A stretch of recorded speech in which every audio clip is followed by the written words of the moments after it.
Welcome to the Web Girls Code Quick Code lesson for Scratch programming, how to add a sprite.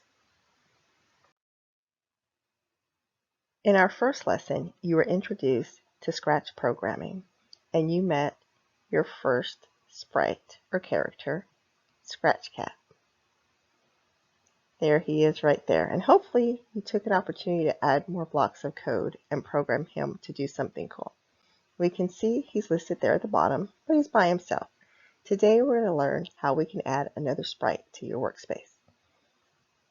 To do that, you're going to go over to where you see the cat head icon and it says choose a sprite. You're going to go up to what looks like a magnifying glass and click on that. Again, this is to choose a new sprite to be able to add to your workspace. A new page will load.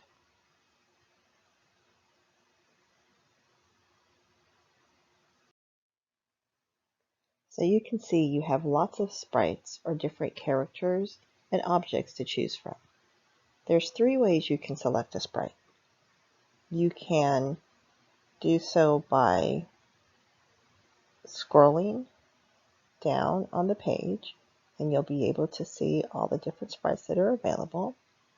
Another way is if you're looking for something in particular, like say a ball, you can type that in there and you'll see any sprite that's a ball or has something to do with a ball or has the word ball in it.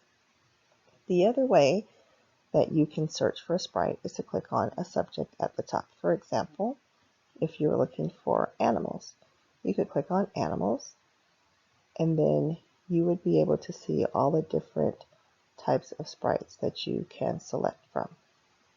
So we want to go back to all. And something really cool when you notice if you hover over some of the sprites, they move, they're animated. That's very important if you're creating a project where you want some animation and you notice some of them are just stationary. Now for this project, we want to add the ballerina. So we're going to click on the ballerina. And now, as you can see, she's been added to my project. And she's there on the bottom and she's highlighted. So if we click on Scratch Cat, we see he's highlighted and his code shows back up. So we're going to go back and work with the ballerina. And now she has no code. We're going to move her over so we can see her better. And we have now added her to our workspace.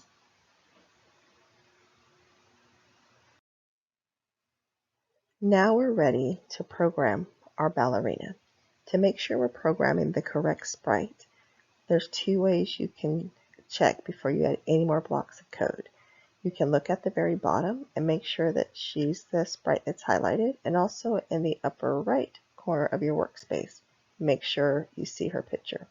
So we're going to start out with our event. When green flag clicked, we're going to add a motion just so we can test some things out. So take that move 10 steps block and snap it in there.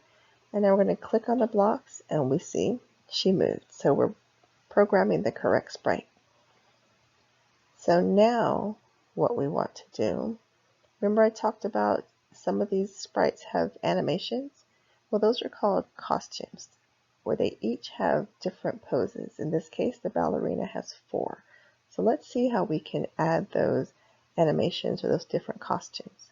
We're going to click on looks and we're going to go find the block that says next costume and snap that in there. So now let's go click the green flag and see what happens. Our ballerina moved and Scratch Cat moved. Remember, we also programmed Scratch Cat to move when the green flag is clicked.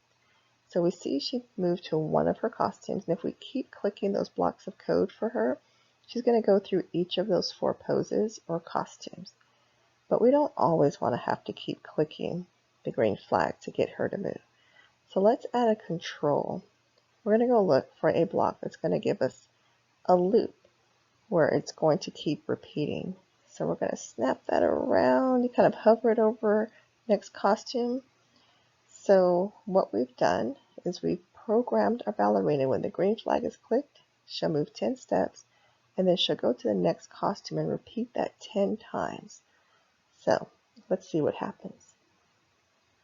That was pretty fast, wasn't it? She actually went through each of her 4 costumes or poses when we clicked to test out her blocks. So now it's your turn to have fun. We want to figure out how we can slow it down so we can see each of her costumes or each of her motions. So play around with those blocks of code with your new sprite and share with everyone what you create.